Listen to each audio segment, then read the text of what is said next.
কিন্তু আপনি জিজ্ঞেস করলেন না মমতা বন্দ্যোপাধ্যায় যে কেন 6টার পরে পোস্টমর্টম হলো?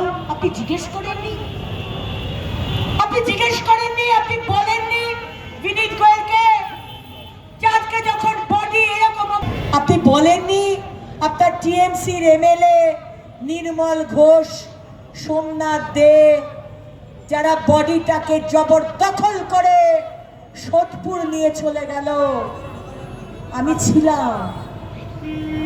বাবা মা দাঁড়িয়ে কাঁদছে জানেন, সোদপুর থানার সামনে, টালা থানার সামনে, ভুল বললাম, টালা থানার সামনে দাঁড়িয়ে কাঁদছে বাবা মা।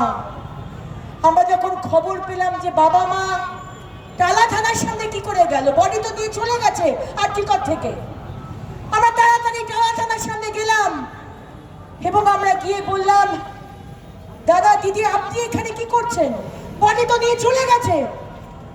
বললো আমরা তো জানি না বডিটা নিয়ে কোথায় গেল, আমাদের তো কিছু বলেনি।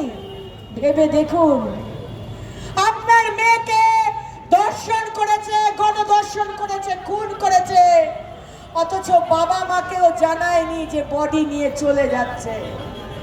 আর আজকে টিএমসির কাউন্সিলর সোমনাথ বাবু বলছেন অগ্নিমিত্রা পাল আর বিজেপির কিছু লোক বডিটাকে হাইজ্যাক করার চেষ্টা করেছিল। এর উত্তর আমি দেব না, এর উত্তর অভয়ার মা বাবা দেবে। অনেক